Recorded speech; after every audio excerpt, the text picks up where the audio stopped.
Max Crosby, he's doing Max Crosby things, right? Not how you start necessarily, it's how you finish and how you see growth and the trajectory of growth. Been tackling Ashton Jeanty all game long. He's probably going to run through some of them.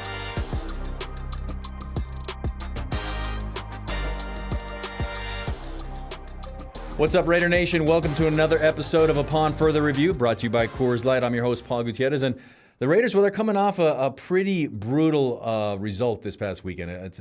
I guess the only way to describe it really is a gut punch. That last-second loss to the Bears at home, despite outplaying them, outrushing them, rushing for more than 200 yards. 4 turnovers, just simply too much to overcome for this team. And then having a last-second or last-minute field goal block that could have won the game for them. They lose 25-24. A highlight, though, for the Raiders. Ashton Jeanty, he ran for a career-high 138 rushing yards. He had 3 touchdowns, 2 by air. So he's getting his mojo back, so to speak. He's got his stance back, the Michael Myers stance from college. But the Raiders do fall to 1-3, and they have their 3rd game in 5 games in an Eastern time zone city. They get ready to go to the Colts. So joining me now to help me break down what just happened, but maybe even more importantly, preview what the Raiders need to do to get right and get off that 1-3 skid to start the first quarter of the season, James Jones. James, thank you so much for joining me as always. What was your knee-jerk reaction to that gut punch of a loss against the Bears this past weekend? Man, my first reaction was you got to win the games that you're supposed to win. Yep. That in the National Football League, and I felt like those were against the Bears. That was one of the games that we were supposed to win, and we let slip away. Now when you're going up against a really good Colts team, and then let's say if you're going up against a Kansas City Chiefs team, we know those are tough games. You always expect to win, but we know those are tough games. But a wounded Bears team, a team that I felt like we were better than, we got to win those games. And that was another gut punch, especially at home, to, drop one of those games like that. But it's back to the drawing board, man. But we got to stop turning the football over. We're not going to beat any football team in the National Football League if we continue to turn the football over. And that seems to be the theme of that, right? It's one turnover, okay. And it's not so much the turnovers as much as the takeaway differential. And, 4 turnovers, though, simply too much to overcome for the defense, which was playing really well, lights out in the first half. Going to Indianapolis, though, now. The series all-time tied 11-11. So we got a tiebreaker here coming up in this game. Indianapolis, they've kind of been a surprise team coming into this season. They're coming off their first loss, lost at the Rams 27-20. What are you seeing from the Colts and what the Raiders really need to look out for going back to Indianapolis? Well, what I'm seeing from the Colts is they have an identity already. And it's very select few teams that have an identity early in the football season. And our identity is to run behind their offensive line, limit the opportunities with Daniel Jones. And Daniel Jones, don't mess it up. Make some plays with your legs, make some safe throws, and that's exactly what he's doing. And they're playing good defense. But this is a team that knows exactly who they are, and they play that style of football. And to be honest with you, they should be sitting here at 4-0 right now. They really let that game go against the Rams last weekend. So this is a good football team who has a true identity of who they are, and the Raiders are going to have to go in there, man, and you cannot go on the road and turn the ball over against a good football team in the Indianapolis Colts. So it's going to be a tough challenge for our team going into this week. So hopefully they're ready. I like what you hit on there. They know who they are. And to have an identity after the first quarter of the season, I mean, that's huge for a team. And they, like you said, they're a team with a new quarterback as well. They have a lot of common core starters, so to speak, there. But do the Raiders have an identity yet? I don't think so yet. And I think that's why we kind of see, us struggling with the turnovers, because it's, do we want to be a team that's running the ball downhill, that's giving our running backs, 25 to 30 touches a game?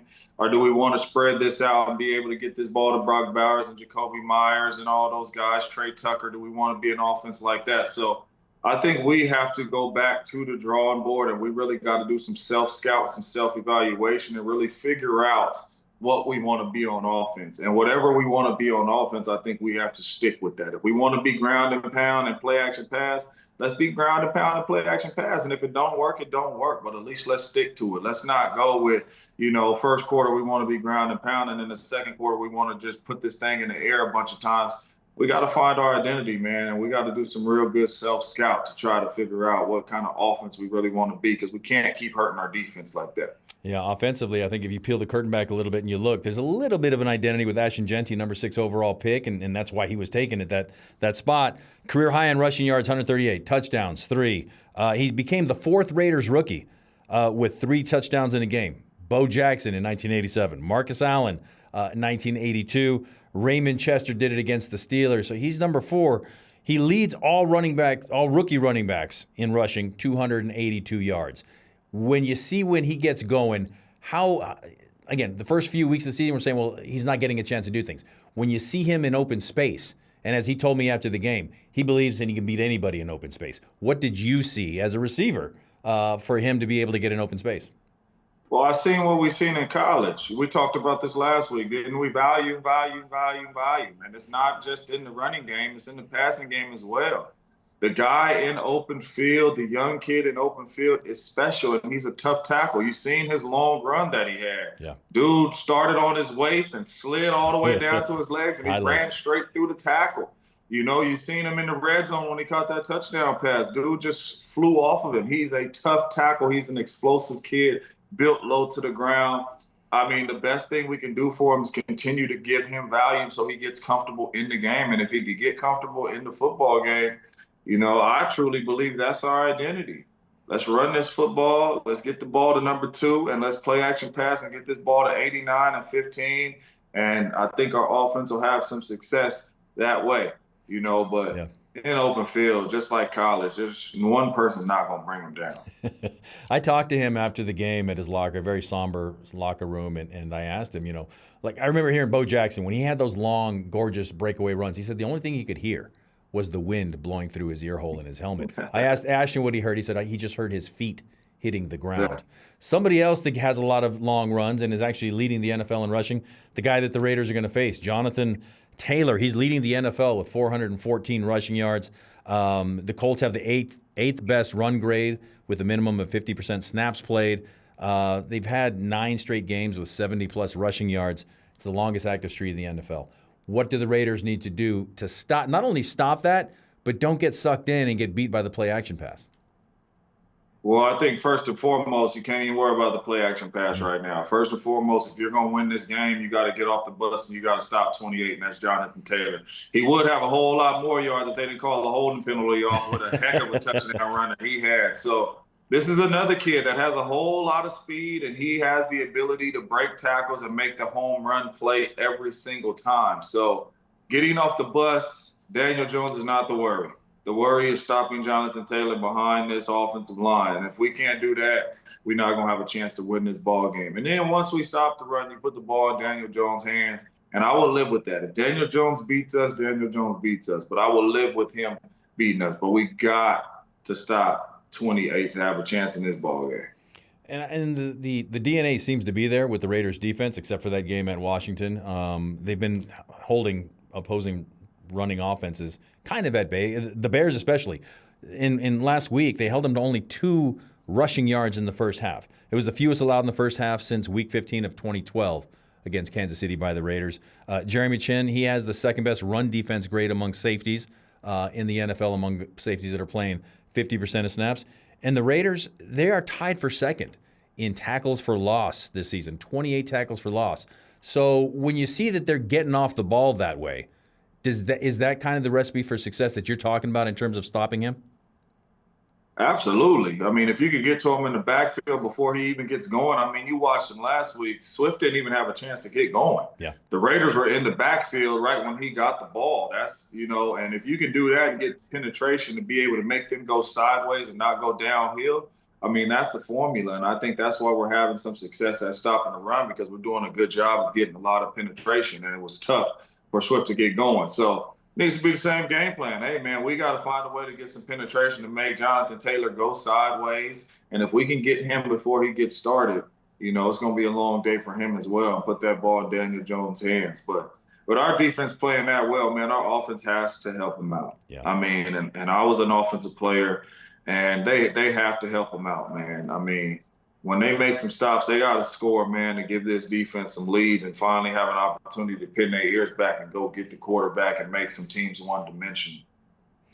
And from the Raider perspective, I guess the best way to keep the Colts offense off the field is for the Raiders offense to stay on the field, right? No more interceptions from Geno. 7 interceptions leading the NFL right now.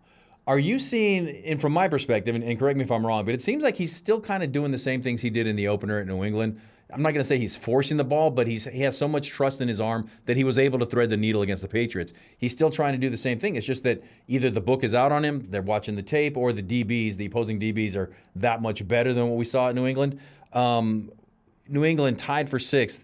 The Colts tied for 6th with 4 interceptions. When you look at the quarterback play and Geno Smith, is it simply a matter of a mental thing, or is it a design thing? What does he need to do to, I don't even know if he's forcing the ball, but to stop throwing interceptions? Obviously, if he knew what to do it, he wouldn't do it.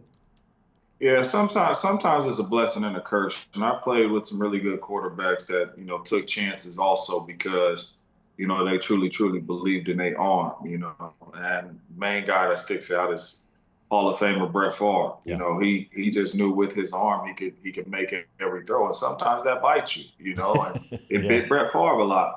Throwing some interceptions. But it benefited him a lot as well too. And I think that's what you kind of seeing with Geno. Some throws to where it's like, dang, that's a heck of a throw. You know what I'm saying? Into a tight window, and some throws to where like, man, I see what you're looking at, man, but don't throw that one. But I think the main thing with Geno Smith is, if you were on a team that did not have a good defense and you knew, like, going into the game, if we don't score, we're not going to win, that's different. You're going to have to take some chances. But I think Geno needs to understand in this situation is the way our defense is playing, it's okay to punt.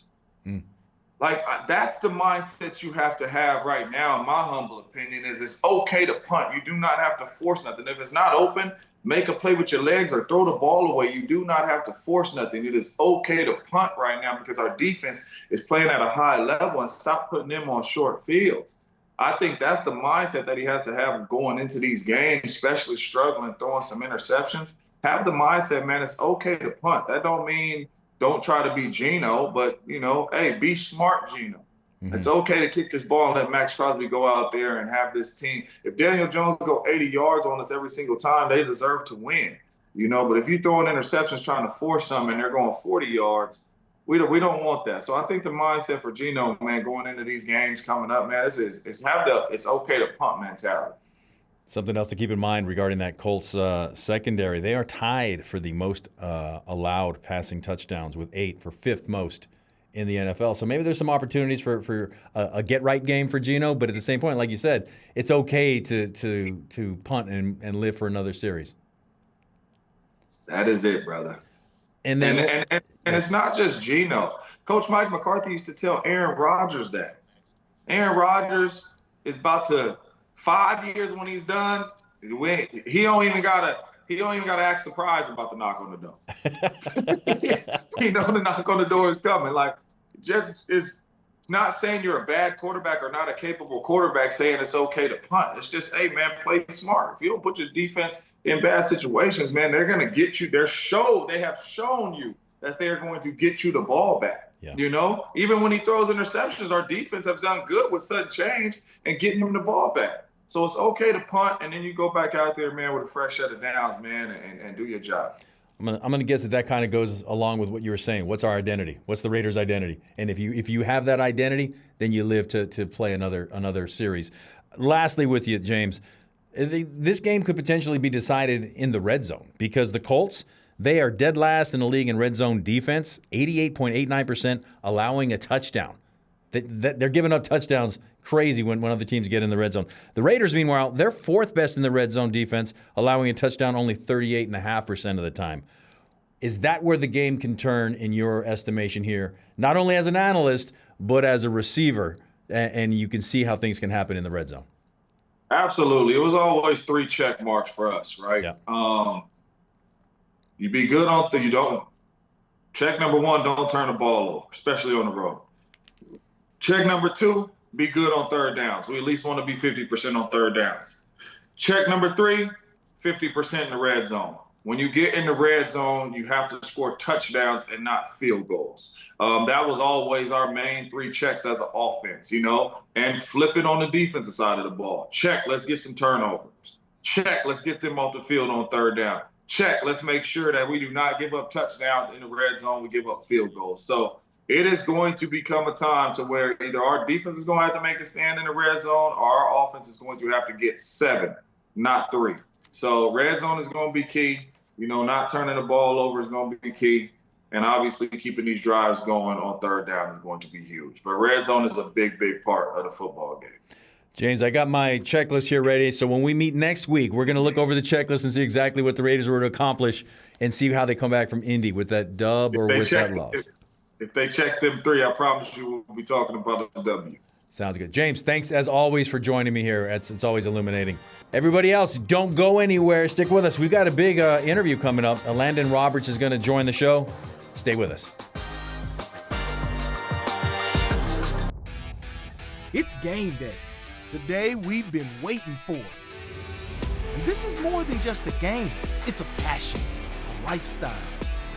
Here at the Raider Image, you're part of our team. Whether you're in the stands or cheering from home, we've got your back. Feel the confidence, own the game. We are the Raider Image. Your game, your gear, exclusively at the Raider Image. For the first time ever, step inside Allegiant Stadium on the eve of game day. When the building comes alive, this exclusive 75-minute guided tour gives you a rare access to the final pre-game prep, sound checks, lighting tests, rehearsals, and more. Go beyond the standard experience with behind-the-scenes access to suites, clubs, and areas off limits on regular tour. Hear untold stories of the stadium, feel the energy of kickoff coming alive, and you might even spot Raider Rusher. This is your all-access pass to game day, before the gates even open.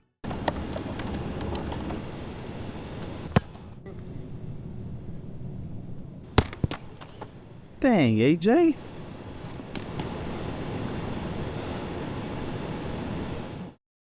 We talk a lot of noise in the room, the best football come from the state of Texas. Elandon Roberts off the edge. I don't understand why they mess with me, man. I be minding my business. I think it's little stuff like that.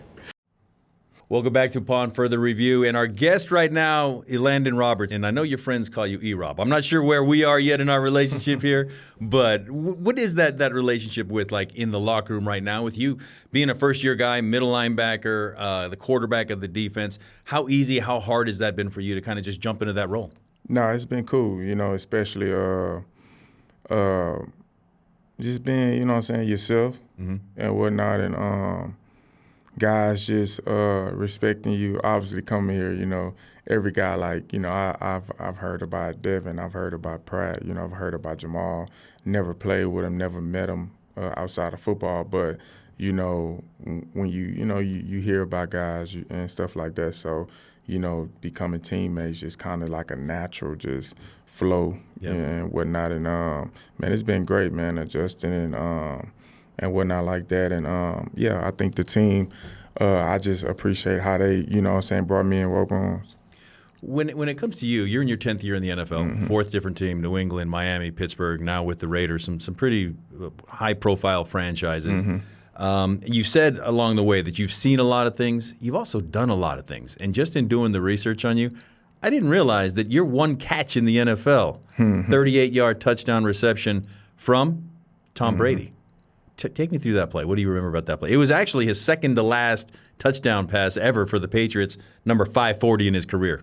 Yeah, it was cool. I was playing fullback because we had a lot of injuries at the position. So, me, team captain that year, I'm always a team guy, whatever the team needs, and we needed a fullback. So I went both ways that year. It was kind of funny because in the first part of that game, off the same play, I was wide open, and TB at halftime, we made the adjustment. He was like, "We're gonna do it again. I'm gonna throw you the ball." I was like, "All right." So, and it's even funnier because I told Tom, like, if I catch you, I'm gonna score. And he kind of chuckled, and he was like, "Just catch it." And I was like, "All right." I look back at the replay. It wasn't that good a throw. You had to do some adjusting on the fly. Hey, sometimes you got to even make the GOAT look good. Sometimes you got to make the GOAT look good. The defense has been looking good through the first quarter of the season, basically, against the run especially. How much of what you guys do on defense, it's not just see ball, get ball, especially from the linebacker position, but with Jonathan Taylor coming up this coming weekend, how much do you guys have to really be on your points to not bite so hard on potential play action plays? First man, Jonathan Taylor, man, he's a great back. I think he's been very productive since he hit the NFL, and it's going to be a task. Obviously, when it comes to the play action game and stuff like that, you just have to read your keys and whatnot, because to be honest, it's just a part of it. But that's the good thing about having elite running back, how they do, is because, it's going to pull backers up regardless and whatnot. And, you just have to really stay within yourself, reading it out right, watching a lot of film, because, if you get bit, you have to know what plays they like to do out these formations, what plays they like to do off that certain run fake and whatnot like that. So, I feel like from a backer, it's easy to say, oh, man, yeah, we're not going to get bit up. But, man, this dude start to run and we start to get downhill and whatnot. You need to know what plays come off of play action or what plays come off a boot, because at least if you do get caught up in the play action or in the boot, you know how to get out of it, and you know what plays can be coming behind you. So it's not just read and react, but it's also there's design and there's desire as well. How fine is that line when it comes to stopping the run? Is that line between play design, and desire of wanting to hit somebody? I think it's just like anything. It's just like, when you have the desire to want to, it's a run play and you like, this is what I'm going to do. But if you're a step slow, then he can still get a 2-yard gain rather than a 2-yard loss. So it's kind of like you just got to tote that line, When it comes to the game in and of itself, Elandon, and being here and the linebackers, you guys are all new. It's like basically the linebacker crew was I'm not going to say an expansion team, because you guys are all coming from different places and you all have the experience. How hard or how easy has it been for you guys to gel as a unit? Because it seems like you guys have been playing together for years. Yeah, it's been cool, because everybody kind of know their role. Everybody knows, going into that week, like we have to be on the same page and just having a veteran room. You understand the league and you understand, like, hey, like, at the end of the day, whether this piece is going to change this week, we all got to be on the same page. And that's a huge thing that, you got to be on the same page with communication, because, being a linebacker in the middle of the defense, you the hub and stuff like that, and you got to make everything go and whatnot. And I think, for the most part of the season, we've been doing a good job at it. Had obviously off week doing the Commanders and whatnot. But I think we were bouncing back and turning into the right direction and stuff like that. And like I tell people, man, just been in this league for a long time, you rather have these issues early in the season than later, when it's time for a lot of seeding and stuff like that. When it comes to what you guys, like you just said, you've been in the league for a while, so you know what the ebb and the flow of a season is when it comes and goes. How easy, how fast is it to flush a game? Because obviously you want to learn from every experience you have out there. But Washington was an ugly affair, as you just said. Chicago, that was a kick in the chest, so to speak. How fast are you guys able to get over those kinds of things? But also, like the opener in New England, how fast are you able to say, not get too high with that? I think that just comes from the leadership on the team. I think that comes from the leadership of, obviously our head coach, which is great, from the leaders of the team and from the head coach. So I think that we're being able to control the win and also control the losses, not steering away from the formula, not steering away from the standard that was set, just understanding what we need to do, how we need to do it, and whatnot, and just going out there doing it so that we can able to start stringing these wins together. When you talk about the veterans in the room and that linebacker core basically being kind of thrown together, and everybody, a lot of alphas in there, obviously, like you've said during training camp. Jamal Adams Guy was a Pro Bowl safety, all-pro level safety, coming in and now playing linebacker at the first time, learning the position at the NFL level. What have you seen from him in his transition? I know you guys are fast friends anyways, having that Texas connection, but what have you seen from him? Man, I think Jamal is just a natural football player. You know, his instincts, his way to learn, just the type of position that he's in, not just from a linebacker standpoint, but, you know, where I'm at on the field, okay, what's this call asks for me to do, what I need to be aware of. Like, his IQ is, you know what I'm saying, through the roof. And then, you know, he's always been a great blitzer. He's always been an aggressive guy. So, you know, you look at the linebacker position, what you want, aggressive guys, that's great blitzers, and, you know what I'm saying, and that can, you know, control in the pass game and whatnot. But, you know, I be hating the word thrown together. Yeah. I just know us in our back room. Like, I mean, we've been playing this game for a long time at a high level. So when people say we're just thrown together, I'm just like, that's crazy to me. You know. Well, like, and because obviously they've been a Super Bowl champion. I'm a Super Bowl champion. Pratt been to the Super Bowl. Jamal is an All-Pro. You know, he played at a very high level. So, you know, I just think that's just something easy for people to say at this point. Well, you guys are obviously gelling, and you and Jamal, like I said, have that connection because you guys had this conversation during training camp. I really think OG 29 and up. You know what I'm saying? I'm 29.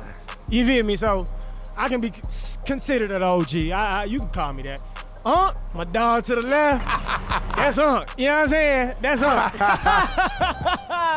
You know, when you get that Unc stat, that means you've been through some things. You know what I'm saying? I done been through it, man. 31 years old, I done seen it. Look, I see from different levels to where I can put the mentality. I can talk to guys and, like, you know, because stuff happens in this league. 100%. You know? So to be able to mentor, tell a guy, hey, man, you just got to make every day count. You got to stack them. Don't worry about the mistakes because I done been able to get taught from so many people. So I'm cool with being called, you know what I'm saying, Unc. You know That's smooth right there. That's smooth right there. All right, Unc. So you guys weren't thrown together. You were brought together. Mm-hmm. I'm trying to figure out where I am, OG or Unc myself. This is my 21st year covering this team, so I'm gonna let you tell me where I am in that scale. 21st, yeah. I was born in 1970. The math. Well, you still an OG. All right. Yeah, you're not an Unc in it. You know what I'm saying? Because just because you was, that's why I really, I tell people, like, I'm 31. Right. So what age did I come in? I came in at 21 years old, just being able to drink when I got drafted. Bro, these guys coming into the league, now I'll be like 24, 25. Yeah.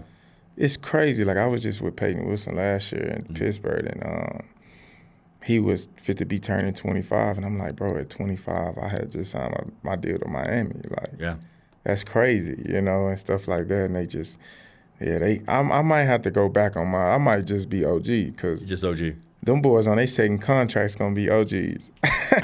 I'm on my fourth contract, like. Makes sense. Makes total sense. Elandon, E-Rob, I hope we get to E-Rob status with you soon, but thank you so much for stopping by. No, it's always E-Rob. It's always E-Rob. It's only certain people call you Elandon. Yeah, only my mama and my wife call me Elandon. Mama and everybody else call me E-Rob. There it is.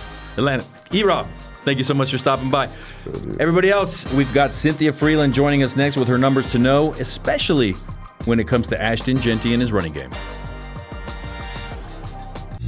You also played with our defensive coordinator. Right. Yeah, so Coach Graham. Coach Pat Graham. Yeah. First of all, I'm so happy for Pat, man. Like, and I'm so happy for the Raiders for having him. And I think he's been an asset to the program. Very passionate, cool temperament. You know, I think Pat's physical demeanor is more intimidating than who he really is.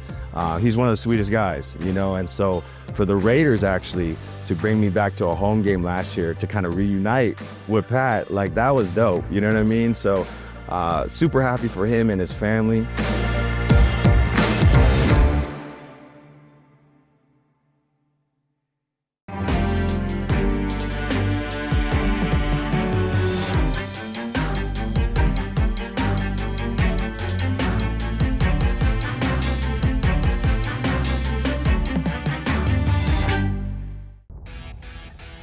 game day, the day we've been waiting for. And this is more than just a game, it's a passion, a lifestyle. Here at the Raider Image, you're part of our team. Whether you're in the stands or cheering from home, we've got your back. Feel the confidence, own the game. We are the Raider Image. Your game, your gear, exclusively at the Raider Image. Max Crosby, he's doing Max Crosby things, right? It's not how you start necessarily, it's how you finish and how you see growth and the trajectory of growth. Been tackling Ashton Jeanty all game long. He's probably going to run through some of them.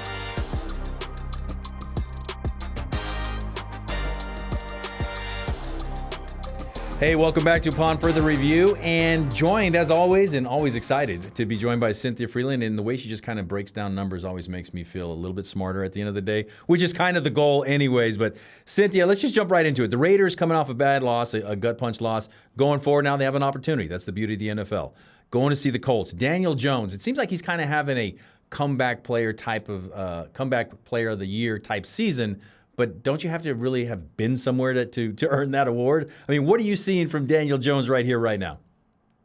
Well, two things that stand out to me about Daniel Jones is, number one, he's actually afforded a little bit of time. I don't mean to be mean to the Giants O-line prior to, but this is a much better situation. The amount of times that they're able to pick up a blitzer, that they're able to keep him clean for at least 3 seconds. So it doesn't even sound like that much, but if you're getting hit, if the average time between pressure is under 2.5 seconds, you just don't really have a chance. Once that number gets closer to 3, things are much better, right? So he's actually having a little bit of time, God forbid. And then ultimately the combination between him and Jonathan Taylor, that sort of 1-2 dynamic punch where, Daniel Jones, while he's not the rushing threat that like an Anthony Richardson was, he still can use his legs to get you a first down. He's not a complete pocket passer, right? So when you're looking at the opportunity there, they have to be mindful of both. And, until last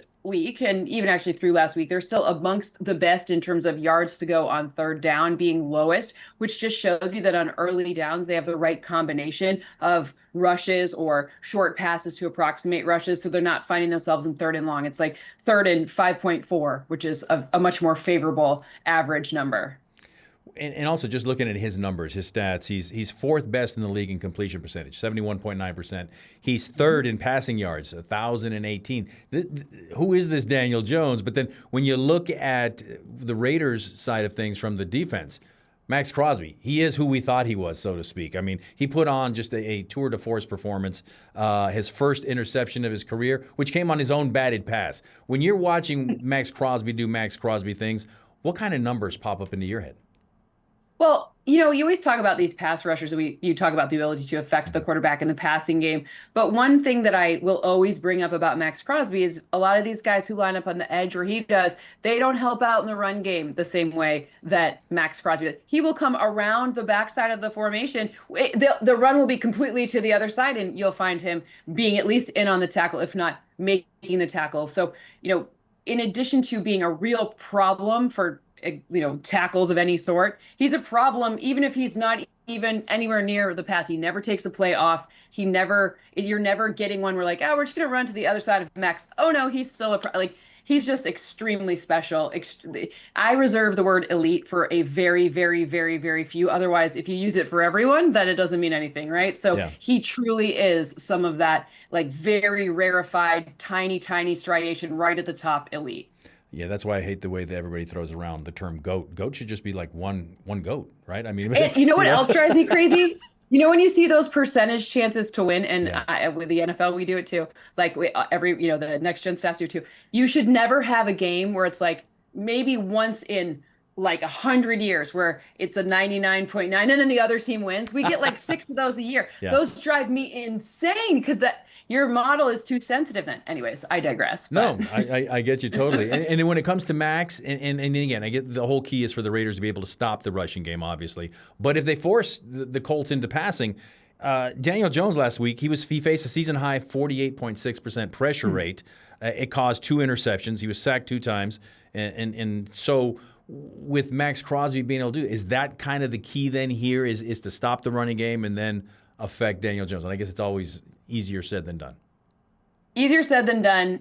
Again, this O-line is a very good O-line. And the advantage that the Rams have, and actually something we saw in this past game against the Bears too that was good, is because of Max, like Malcolm was able to be more effective. You saw the fact that when you have multiple, like, the Rams, they have Jared Verse and then they have Braden Fisk. So there's two there that are really providing a lot of pressure up front. You need some help. As great as Max is, as truly elite as Max is, it's going to be much easier for him when the other guys help out as well. That's just the law of the world, right? So when you're looking at this, I think that will be another key in this matchup is, can Malcolm step up again? Can you see all these guys up front just getting that a little extra bit of push, keeping Jonathan Taylor? I mean, the Rams held Jonathan Taylor to 76 on the ground.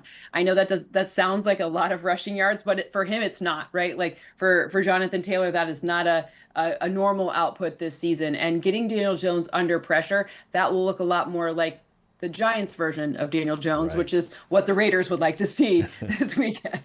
So when we get into some numbers, I want to throw some numbers at you here real quick. Max Crosby before we jump over. Max Crosby against the Bears, 5 tackles, 3 tackles for a loss, 3 quarterback pressures, 3 passes defense, an interception, and a forced fumble. I know those aren't your numbers to know, but when it comes to Ashton Jeanty, what is your number one number to know?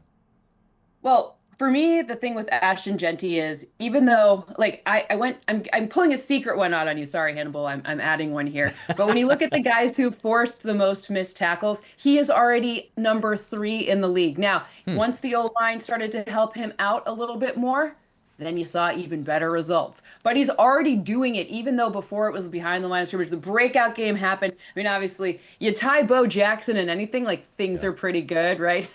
And that's 3 touchdowns for a rookie. But when you're talking about the ability to earn those scrimmage yards, I don't care if they're on passes. I know 2 of them, 2 touchdowns, very efficient there. But, when you're talking about earning scrimmage yards, you're talking about being elusive and just getting yourself in a position where you are throwing higher probability passes.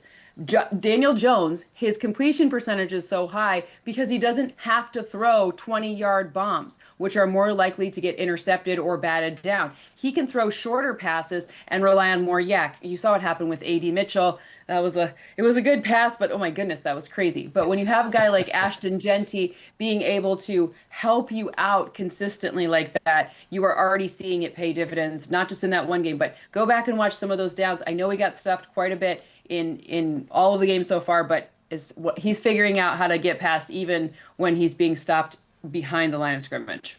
And not only did he join Bo Jackson, but also Marcus Allen and Raymond Chester for the 3 touchdowns as a rookie. Your number to know, number 2, has to deal with Raheem Mostert.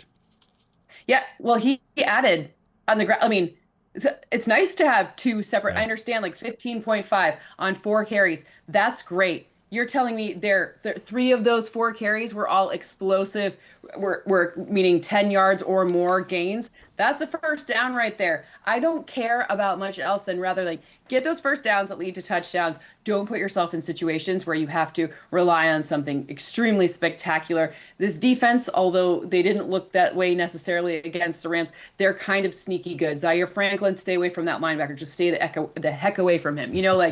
There's some good pieces on this defense where you don't want to have to mess with them. So stay really consistent on the offensive line. No doubt. And then when it comes to the defense, I know you got a number for the defense as well. So what's your number to know, number 3, regarding the Raiders defense? Yeah, you have to be able to stop dynamic backs. So we saw the key was to slow. You don't have to necessarily keep, 2 yards in the first half. That was nice. Let's do that every single game. How about, anyone? Yeah, let's do 2 yards in the first half, then only allow 2 rushing yards in the second half too. Great, I'll take it. But that's not really allowed. It's not going to happen. But, slowing a player down, having those key run stops, being in a situation where you are not your defense is being very one-dimensional. You make them super one-dimensional. You say, I'm simple, you're complex. They have to figure out, what are we going to do here? What's going to happen? All these different metrics. So what we saw from the Bears, what we saw in that Bears game that was super, super, super encouraging was the lack of being able to allow explosive runs. They did not, they kept them way under wraps. None of those 10-yard rushes. That was great. More of that. Lots more of that. And then also, it seemed like the Rams provided kind of a blueprint on how to kind of keep him under wraps. How were they able to do that in terms of just keeping him under wraps? Well, first of all, when you go back and watch it, I watched it like 6 or 7 times now, because now that we have learned that the Rams, or whatever, this was Thursday Nighter, it's now new Mac Jones, so it's a little different. But when you watch what the Rams were able to do with Jonathan Taylor, the way that they were using different zone and man looks pre-snap was keeping the defense off kilter. They saw what they were blocking, and the defense was like, they're blocking around, they're going to run. And they were basically double teaming. No one let Jonathan Taylor get an ounce beyond what he was. They had an extra man assigned to him on every play. So I think that will be the linebacker level. Like, what has happened at the linebacker level for the Raiders this season was very encouraging for being able to slow Jonathan Taylor down. You don't need to stop him. 76 yards, okay, but you just need to slow him down. Cynthia, thank you so much for joining us. And like I said, every time we talk, I feel like I learn a little bit something more from the number side of the game. So as always, thank you so much for joining us. Thank you for having me. All right, everybody. Well, the Hispanic community has long shared a deep and passionate connection with the Las Vegas Raiders, rooted in decades of cultural pride, representation, and loyalty. That connection was cemented by legends like Tom Flores and Jim Plunkett, two trailblazers who shattered barriers and gave Latino fans heroes to rally behind. For many in the Hispanic community, the Raiders aren't just a football team, they're part of the cultural fabric. Head over to Raiders.com/Viva for fan stories, as well as you can check out my column on how Tom and Jim forged my young fandom, and you can also shop for the latest Viva Los Raiders collection. Well, that'll do it for our latest episode of Upon Further Review. Just want to thank all of our guests, from James Jones to Elandon Roberts, E-Rob, and Cynthia Frelund. To stay up to date on all things Silver and Black, subscribe to our YouTube channel or check it all out on Raiders.com.